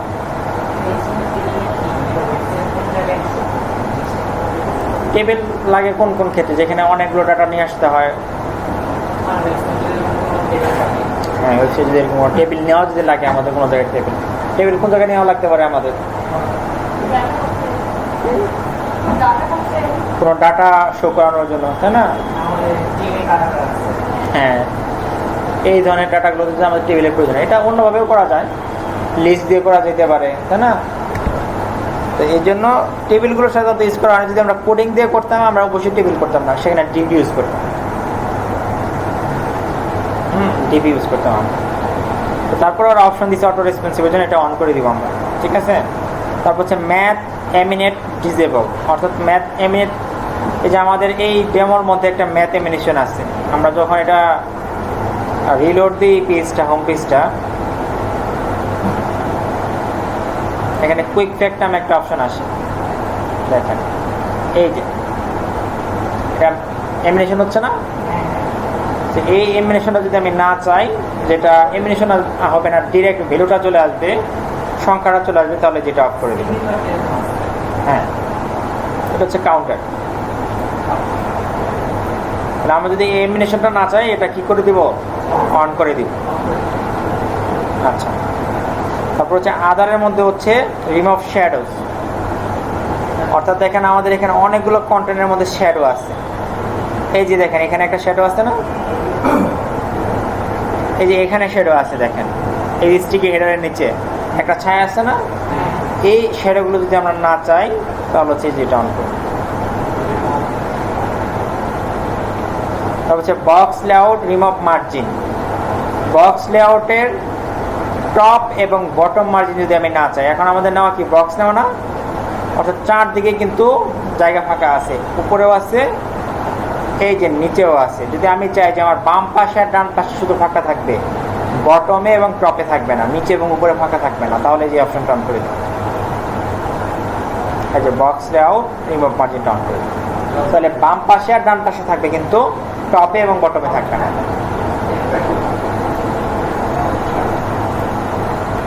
ঠিক আছে? তারপর হচ্ছে থিম ফাংশনস, এখানে পোস্ট টাইপ ডিসেবল, অর্থাৎ আমি যদি আমার বিথিম ইনস্টল করার পরে আমাদের এখানে কিছু অপশন অ্যাড হয়ে যায় নতুন, যে client, offer, portfolio, slider, testimonial, তারপর টেমপ্লেট, এই অপশনগুলো অ্যাড হয় না বিথিম ইনস্টল করার সাথে সাথে, এগুলো অ্যাড, এগুলো হচ্ছে থিমের ডিফল্ট ফাংশন। যদি আমি এগুলো না চাই তাহলে যে এখান থেকে এগুলোকে হাইড করে দেবো, সবগুলো ডিসেবল করে দেবো, ক্লিক করে দিলে এগুলো সব চলে যাবে। ঠিক আছে? এই যে দেখেন দেখা যাচ্ছে না, এই যে টেস্টিমোনিয়াল, পোর্টফোলিও, অফার, ক্লায়েন্ট মেনুর মধ্যে আমি যদি এটা যে অপশনটা অন করে যদি সেভ চেঞ্জ দিয়ে দেখেন চলে যাবে এগুলো। হ্যাঁ, অবশ্যই লাগে। আমার টেস্টিমোনিয়াল অ্যাড করতে হবে না, আমার পোর্টফোলিও অ্যাড করতে হবে না, না না হাইড করতে, যদি তারপরেও প্রয়োজন হয় অপশন রাখছে আর হ্যাঁ, তারপরেও যদি ওদের প্রয়োজন, আমাদের কোনো কারণে প্রয়োজন হয় তাহলে আমরা এটা ইউজ করতে হবে। এটা হচ্ছে অ্যাডভান্স অপশন রাখছে ওরা।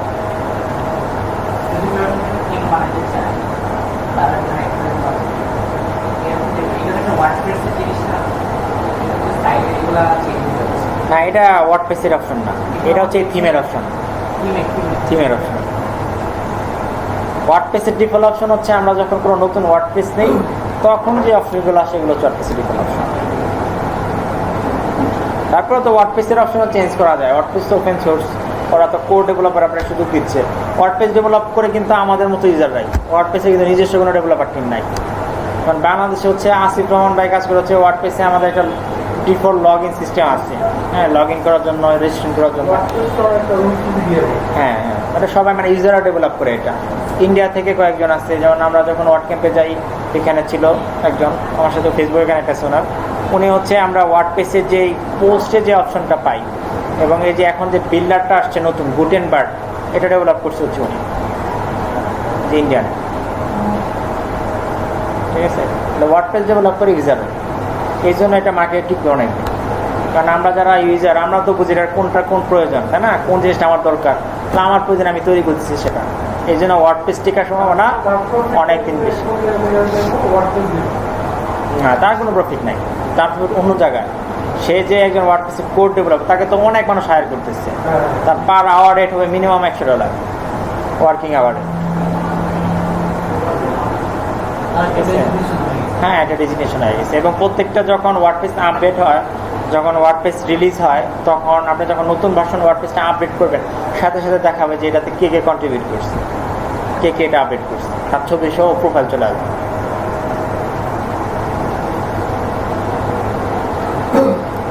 ঠিক আছে, কোনো জিনিসই যেটা আমরা ফ্রি দেন না, এটা তারপরে এটা আলটিমেট কোনো না কোনো ভ্যালু আসছেই।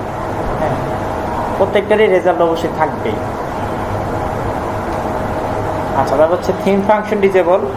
আমরা যদি এই যে আমরা ডেমো ইনস্টল করলাম কোত্থেকে, প্রিবিল ওয়েবসাইট থেকে, যদি আমি চাই যে না আমার এখানে প্রিবিল ওয়েবসাইটের সুযোগ থাকবে না, তাহলে এটা করতে পারে কারা জানেন? এজেন্সিরা। আপনি তো বলা লাগে কিনা, মানে এজেন্সি আপনাকে একটা কাজ দিচ্ছে, সেটা সে বলে দিচ্ছে যেটা ডেমো ইনস্টল করে কোনো করা যাবে না। কারণ তারপরে তো আপনার ডেমো ইনস্টল করতে পারেন, সে তো এটা মানে বন্ধ করার সুযোগ নাই, যেহেতু অপশন আছে, তখন সে করতে পারে যে এই যে এখান থেকে সেটা ডিজেবল করে না, আপনার এই অ্যাক্সেস দিবে না, আপনার এই অ্যাক্সেসও বন্ধ করা যায়।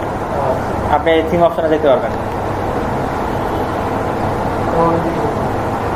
শুধু বিল্ডার দিয়ে করবেন, মানে আমাদের সব অপশনে লাগবে আর আমরা করতে পারবো। আচ্ছা, তারপর হচ্ছে ক্যাটাগরি সাইড বার। যদি আমি এই সাইড বার ক্যাটাগরির মধ্যে সাইড বার অপশনটা না চাই, এখানে সাইড বার নামে একটা অপশন আসছে আলাদা, বিটিএমে সব ডিজেবল করে দিচ্ছি। তো এটা যদি আমরা না চাই, এখান থেকে ডিজেবল করে দিতে পারবো। ইন্টেন্স অ্যানিমেশন, আমরা পেজ লোডিং দিলে কিছু অ্যানিমেশন আসবে,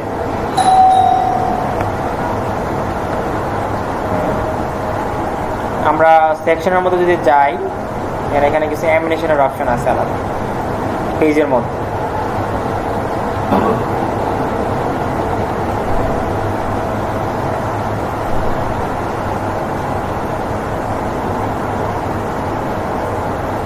অ্যাপের মধ্যে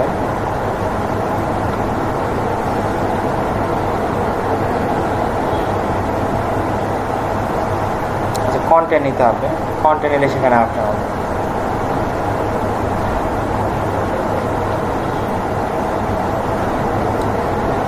অর্থাৎ ইন্টারনেশন হচ্ছে আমরা যতগুলো অপশন ইউজ করি না কেন, এই যে এখানে এই যে অ্যানিমেশন, এই যেটা হচ্ছে কি ইন্টেন্স অ্যানিমেশন।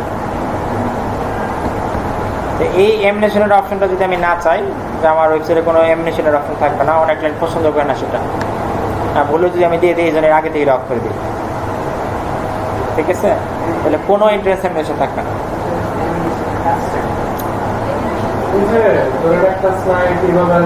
যেমন আমরা পাওয়ার পয়েন্টে দেখি না, যে স্লাইড চেঞ্জ করলে বিভিন্ন অ্যানিমেশন হয়ে আসে, সেটাই হচ্ছে অ্যানিমেশন, কন্টেন্টগুলো অ্যানিমেট হয়ে আসে। তারপর হচ্ছে মেগা মেনু। যদি আমি না চাই, মেগা মেনুটা কি?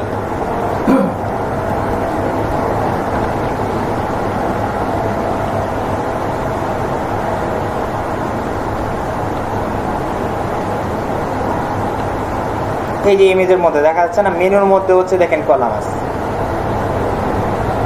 মেনুর মধ্যে প্রোডাক্ট চলে আসছে, এটা আনতে হচ্ছে মেগা মেনু। হ্যাঁ, মেনুর মধ্যে সব কিছু আছে। এই মেগা মেনুর অপশন যদি আমি না চাই, যে এখান থেকে আমি এটা হাইড করি, ঠিক আছে। বাট মেগা মেনুটা লাগে অনেক ক্ষেত্রে, ই কমার্স সাইট করতে মাস্ট লাগবে। আচ্ছা, বিল্ডার, তারপর হচ্ছে অ্যাডভান্সের মধ্যে বিল্ডার, ডাটা স্টোরেজ। দেখেন ওই যে আমরা ডাটাবেস ক্রিয়েট করার সময় একটা অপশন দেয় না, ইউটিএফএক্ট, যে সব ক্যারেক্টার সেট সাপোর্ট করার জন্য, তাই না? এই যে যদি কোনো কারণে সেটা আমাদের দিতে ভুল হয়ে যায়, এই যে বিথিমে একটা অপশন করে দিচ্ছে ওরা, যে এখান থেকে দেওয়ার সুযোগ আছে।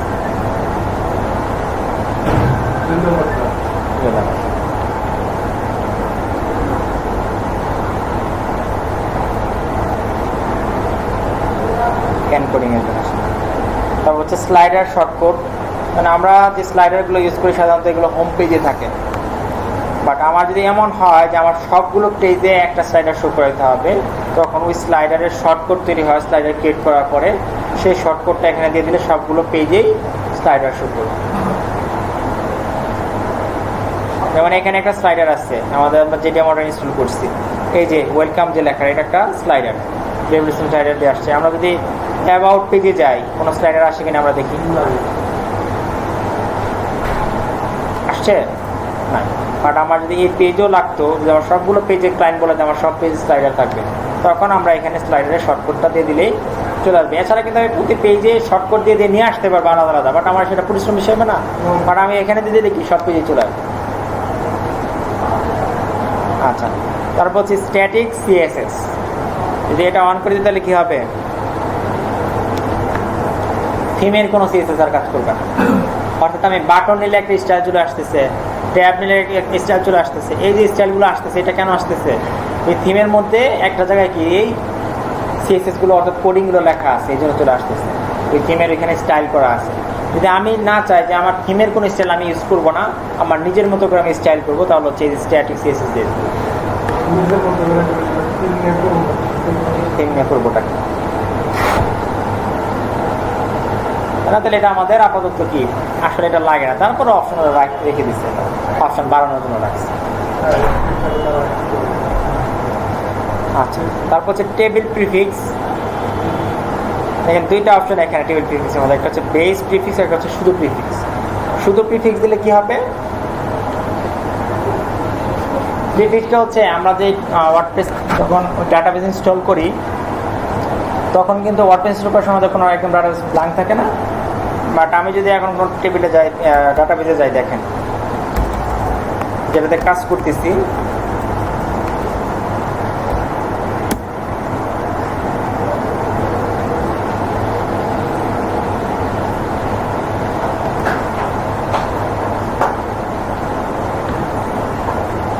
আমি এই যে 93 দিয়ে কাজ করতেছি, দেখেন এখানে কিছু টেবিল তৈরি হয়ে গেছে না। এটা কিন্তু আমাদের ফ্রেশ ওয়ার্ডপ্রেস যখন আমরা ইনস্টল করি তখন কিন্তু থাকে না। তাহলে এই যে প্রত্যেকটা টেবিলের আগে দেখেন লেখা কি WP, এটাই হচ্ছে প্রিফিক্স। এই যে WP লেখা, আর এই প্রিফিক্সটা হচ্ছে কি, এই যে যদি শুধু প্রিফিক্স থাকে তাহলে হচ্ছে যে WP আসবে। আর বেস প্রিফিক্সটা হচ্ছে আমরা যে ডোমেনে কাজ করব সেই ডোমেনের একটা ডিফল্ট প্রিফিক্স আসবে সেখানে। এটা সিকিউরিটির জন্য আমাদের বেস প্রিফিক্সটা রাখতে হবে, ফর সিকিউরিটি রিজন। কারণ যখন কোনো হ্যাকার হ্যাক করতে চায়, সর্বপ্রথমে সে ওই এটাকে বলা স্কিল ইনজেকশন, সর্বপ্রথমে তার অপারেশন চালায় হচ্ছে ডাটাবেস। হ্যাঁ, সবার আগে সে যদি এই টেবিলে যদি সে ঢুকতে পারে, যে WP ইউজার, তাহলে সাইট তার কাছে চলে যাবে। তো সর্বপ্রথমে সে কি এই টেবিলটা হ্যাক করার চেষ্টা করে, স্কিল ইনজেকশন পাঠায়। এখন এই স্কিল ইনজেকশন কখন পাঠাতে পারবে, সে যদি তার যে কোড থাকবে, কোডের মধ্যে যদি সে লিখে দেয় WP ইউজার, আমার এখনো যদি লেখা থাকে WP ইউজার, তাহলে সে মিলে গেল, তাই না? বাট এখানে যে বেস প্রিফিক্স থাকে, বেস প্রিফিক্স আমার হচ্ছে ডোমেন যে সেটা বেরি হবে, সেটা কিন্তু সে জানবে না।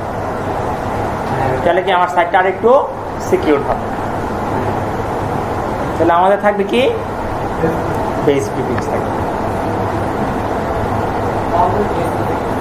অলওয়েজ বেস প্রিফিক্স থাকবে। আচ্ছা, তাহলে আজকে এই পর্যন্তই থাকুক। আচ্ছা, হুকটাও দেখে নেন, অসুবিধা নেই। হুকটা অল্প অপশন, তবে হুকটা অনেক ইম্পর্টেন্ট। কোন জায়গায় ইম্পর্টেন্ট, সেখানে আপনাকে ক্লায়েন্ট কোনো ইমেজ দিবে, ইমেজ থেকে ওয়ার্ডপ্রেসে কনভার্ট করতে হবে। অর্থাৎ PHP টু ওয়ার্ডপ্রেস যদি কোনো আপনার কাজ থাকে, সেই জন্য হচ্ছে এই যে হুকের অপশনগুলো সবচাইতে ইম্পর্টেন্ট। কারণ এখানে এমন কিছু ডিজাইন থাকতে পারে যেটা আমার ডিফল্ট অপশনে নাই, টপে এবং বটমে বা কন্টেন্টের মধ্যে। সেই অপশনগুলো বা সেই ডিজাইনগুলো করতে হবে আমার এই যে হুক দিয়ে। হুক মানে কি, জোড়া দেওয়া, তাই না? তাহলে ওই ডিজাইনগুলো আমার জোড়া দিতে হবে কি দিয়ে, এই হুক দিয়ে। ধরেন আমার এখানে এই যে ওয়েবসাইট শুরু হয়েছে কোত্থেকে, আমার পেজ শুরু হয়েছে কোত্থেকে, এই যে সাদা অংশ এখান থেকে, তাই না? এখন এটার উপরে তো আমার কোনো কিছু দেওয়ার কোনো অপশন কি আছে? বাট আমার ডিজাইনের মধ্যে আমার একটা অপশন আছে যে আমার এটার উপরে একটা টেক্সট থাকবে, বা কোনো একটা হেডিং থাকবে, বা কোনো একটা ইমেজ থাকবে। মানে এটা আমি আনবো কীভাবে, এটা আনতে হবে যে হুক দিয়ে। কারণ আমি এখানে লিখে দিই, আমার মিকেল নাম, এখানে আমার এই ডিজাইনের উপরে আমার নাম থাকতে হবে। লাইন লিখে দিই, ডিজাইনের মধ্যে আছে এরকম। তখন এটা আসবে কোড দিয়ে, কোথা থেকে? এই হুক দিয়ে। দেখেন এই যে চলে আসছে কোনায়, টেক্সটের কালারের জন্য কিন্তু বোঝা যাচ্ছে না। বাট এখানে আমি HTML কোড করতে পারবো। আমি যেটা মাঝখানে নিয়ে আসি, কোড দিয়ে মাঝখানে আনতে পারবো, কালার চেঞ্জ করতে পারবো, ইমেজ দিতে পারবো। এখানে কোডিং ইউজ করতে পারবো। কোডিংগুলো তাহলে HTML CSS শিখতে হবে। যদি আপনাদের শেখার প্রয়োজন মনে হয় তাহলে শিখবেন কোত্থেকে? আচ্ছা, আমি নিজে শিখছি হচ্ছে এই সাইট থেকে, w3schools.com।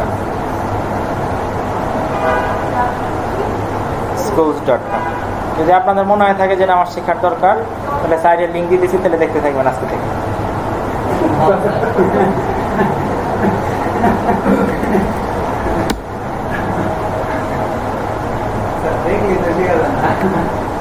না, বিলকুল শেখা যায়। HTML খুব কঠিন জিনিস না, তাই না?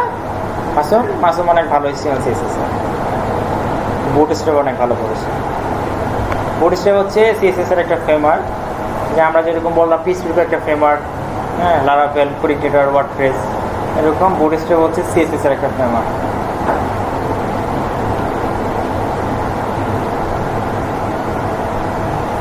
তাহলে লিঙ্কটা গ্রুপে দিচ্ছি আপু, হ্যাঁ। তবে ভয়ের কোনো কারণ নাই, যে আমরা যদি চাই যে আমরা কোড ছাড়া করতে চাই, কোড ছাড়াও আমরা ওয়ার্ডপ্রেসে করতে হবে। বাট কোড জানলে যেটা হবে, আমাদের ডিজাইন করাটা অনেক ইজি হবে, অনেক অল্প সময় করতে হবে। আবার আপনার সব কোডও জানার প্রয়োজন নেই, যেহেতু এটা ওপেন সোর্স। এখন আপনাকে যখন ক্লায়েন্ট কাজ দেবে, সে তো আর আপনার সামনে এসে বসে থাকবে না। আপনি কপি করে করতেছেন না দেখে করতেছেন না দেখে করতেছেন, এটা তো আর সে দেখতেছে না। আপনার জাস্ট তার ডিজাইনটা কমপ্লিট করে দিতে পারলে হয়েছে। আপনার সে দেখবে কোনটা? সে কি ব্যাকএন্ড দেখে? সে কিন্তু দেখে শুধুমাত্র এই ফ্রন্ট এন্ড, আমার ডিজাইন ঠিক আছে কিনা। তাহলে ব্যাকএন্ড আপনি কীভাবে করছেন সেটা তার হেডেক নাই।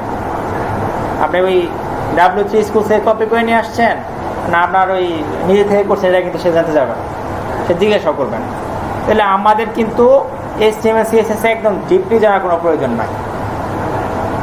জাস্ট আমাদের যদি নিয়মটা আমরা জানি, কোথায় আমার এইচ ইউজ করতে হয়, কোথায় আমার পি ইউজ করতে হয়, তাহলে কিন্তু আমাদের হচ্ছে। আমরা চাইলে কি এই সাইট থেকে কপি করে নিয়ে আসতে পারবো, অথবা গুগল থেকে সার্চ দিয়ে নিয়ে আসতে পারবো। তাহলে আমার জাস্ট কি নিয়মটা জানলেই হয়েছে, কোথায় আমার কালার চেঞ্জের কোডটা কী হয়, হ্যাঁ, মুখস্থ করার দরকার নেই, জাস্ট আমার একবার ইউজ করে দেখতে পারলেই হয়েছে। তাহলে আপনারা যদি বলেন আমাদের সাধারণত ওয়ার্ডপ্রেসে যেই কোডগুলো সাধারণত লাগে, আমি চাইলে সেটা আপনাকে শর্ট করে দিতে পারি, সব করে দেখারও দরকার। হ্যাঁ, শুধুমাত্র ওই কোডগুলো আপনার একবার দেখে আসলেই হইলো, যেটা নিয়মটা কি, লেখার নিয়মটা কি। হ্যাঁ, আর আমাদের তো HTML এর কাজ খুবই কম ওয়ার্ডপ্রেসে, শুধুমাত্র CSS কিছু কিছু জায়গায় আমাদের লাগে। হ্যাঁ, সবসময় ইনলাইন CSS ইউজ করতে হবে। ক্লাসও ইউজ করা যায়, আইডিও ইউজ করা যায়, ইচ্ছা। হ্যাঁ, ইনলাইন ইউজ করার আমাদের জন্য ইজি। বাট আপনি যদি একটু এক্সপার্ট হন, আপনি চাইলে ক্লাসও ইউজ করতে পারবেন, আবার আইডিও ইউজ করতে পারবেন।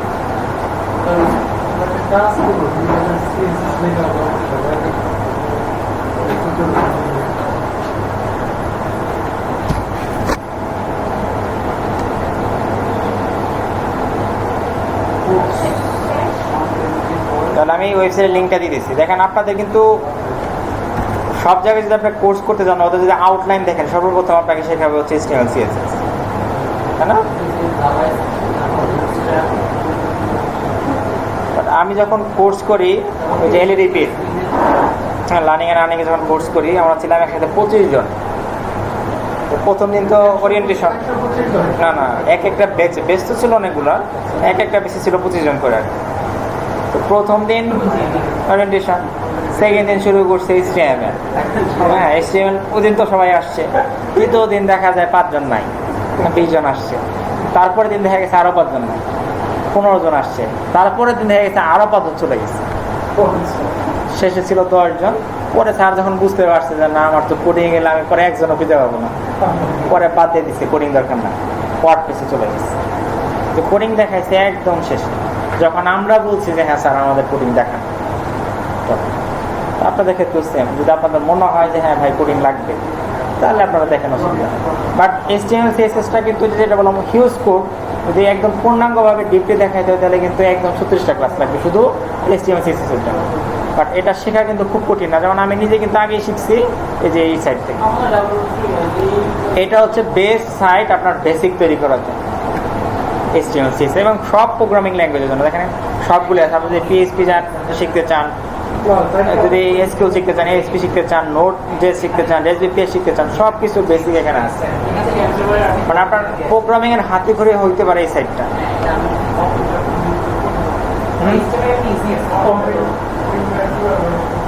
কম্পিউটার কোডিং কীভাবে ব্যবহার করবেন, ওই যে নোটপ্যাড প্লাস প্লাস যে ইয়াটা আছে সেটা। এছাড়া এদেরও নিজস্ব একটা এডিটর আছে, হ্যাঁ, এখানেও আপনার সেট আপ করা আছে। আপনি চাইলে এখানেও প্র্যাকটিস করতে পারবেন। যে ট্রাই সেলফে যদি ক্লিক করেন, যে ওদের একটা নিজস্ব এডিটর আছে, হ্যাঁ, এই পাশে এখানে যদি কোডিং লেখেন এখানে এটার রেজাল্টটা দেখাবে।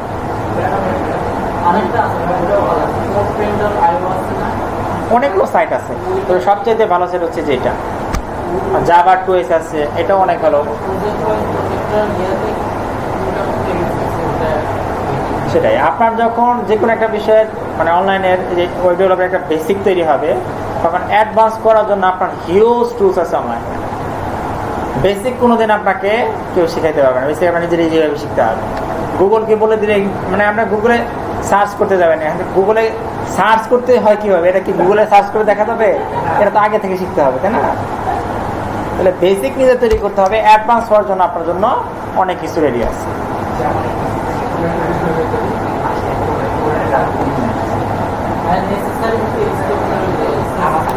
আচ্ছা, আমি লিঙ্কটা দিয়ে দেবো, অসুবিধা নেই। যে কোডগুলো আমাদের দরকার সেই কোডগুলো আমি শর্ট করে দিয়ে দিব। আচ্ছা, ঠিক আছে, হ্যাঁ দেখেন। মানে আমার তো প্রথমে প্রচন্ড প্রবলেম হচ্ছে, তো আমি মানে বলতে বলতে ভাবলাম যে গাণিতিক ব্যাখ্যাটা কি একটা। এটা হচ্ছে আমার কাছে তার মনে হয়েছে, সবাইকে দেখান। পরে থেকে আমার প্রবলেমগুলো সলভ হয়েছে। মানে হ্যাঁ, আচ্ছা, প্রথমে যেটা হচ্ছে এটা আমরা less than greater than use করছি অঙ্কের মধ্যে। প্রথমে দেবেন কি একটা লেস দেন, তারপরে গ্রেটার দেন, এরপরে আপনার যে কন্টেন্টটা আপনি দেখাইতে চাচ্ছেন কাউকে, এটা এখানে লিখবেন, যেটা দেখাইতে পাবলিককে দেখে। তারপরে আবার যে লেস দেন গ্রেটার দেন যেভাবে লিখছেন না, সেম একটা লেস দেন একটা গ্রেটার দেন। এখন কথা বলতে শেষ করতে হবে। শেষ করার জন্য যে লেস দেন গ্রেটার দেনের মাঝে একটা টাচ, একটা স্ল্যাশ, শেষ।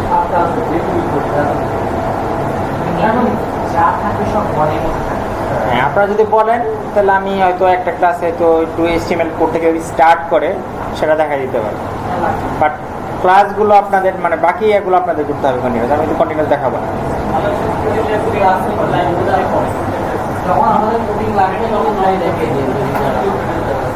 ওনারা মনে চাচ্ছে। আচ্ছা, আমি দেখাবো, অসুবিধা নাই। আমরা পৃথিবীর অপশনগুলো শেষ করি, দেন হচ্ছে আমরা একটা ক্লাসে জাস্ট HTML কোড লেখার নিয়মটা কি এবং ইনলাইন CSS লেখার নিয়মটা কি সেটা নিয়ে একদিন কথা বলে দেবো, তাহলে হবে।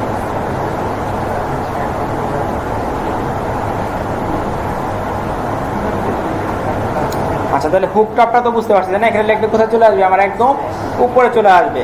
আর কন্টেন্ট টপে, কন্টেন্ট বিফোরে যদি আমি কোনো টেক্সট বা কোনো কন্টেন্ট লিখি তাহলে কোথায় আসবে? এই যে স্লাইডের নিচে কন্টেন্টের আগে। তারপরে কন্টেন্ট আফটার, কন্টেন্টের শেষে, ফুটারের আগে। আমি যাই লিখি না কেন, এখানে টেক্সট লিখতে পারি, ইমেজ আনতে পারি, যাই আনি না কেন সেটা চলে আসবে। বাট এটা কোডিং ইউজ করতে হবে। হ্যাঁ, ইমেজের লিঙ্ক দিলে তো লিঙ্ক শো করবে, বাট ইমেজ আমার জন্য হচ্ছে CSS করতে হবে, HTML CSS, ওইটার মধ্যে লিঙ্ক দিতে হবে। আচ্ছা, তারপর কন্টেন্ট আপনারা তো বুঝতেই পারছেন। বটমটা একদম নিচে, যেমন উপরে ইউজ করছি আমরা একদম উপরে, তাই না?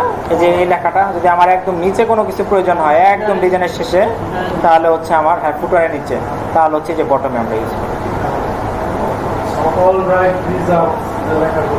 হ্যাঁ, এর নিচেও যদি আমার কোনো কিছু থাকে যেটা আমার মনে করেন থিমের মধ্যে অপশন নাই বা আমার ওই পিলার দিয়ে আনতে পারবো না, তখন হচ্ছে আমার যে এই অপশনটা ইউজ করতে হবে, বুকের অপশনটা। আচ্ছা, অনেক অপশন দেখেন, একটা অপশনই শেষ হয় না আমাদের, ঠিক আছে? তারপর বেশি লাগবে না, তো আমাদের 4-5টা বা 6টা ক্লাস লাগবে অপশনগুলোতে। তাহলে এই অপশনগুলো বাসায় আবার সবাই দেখবেন, যেখানে প্রবলেম সেটা নিয়ে আসবেন নেক্সট ক্লাসে। নেক্সট ক্লাসে এরপর থেকে আমরা শুরু করবো ইনশাআল্লাহ। হ্যাঁ, ভিডিওটা তাহলে আমি, এটা অনেক বড়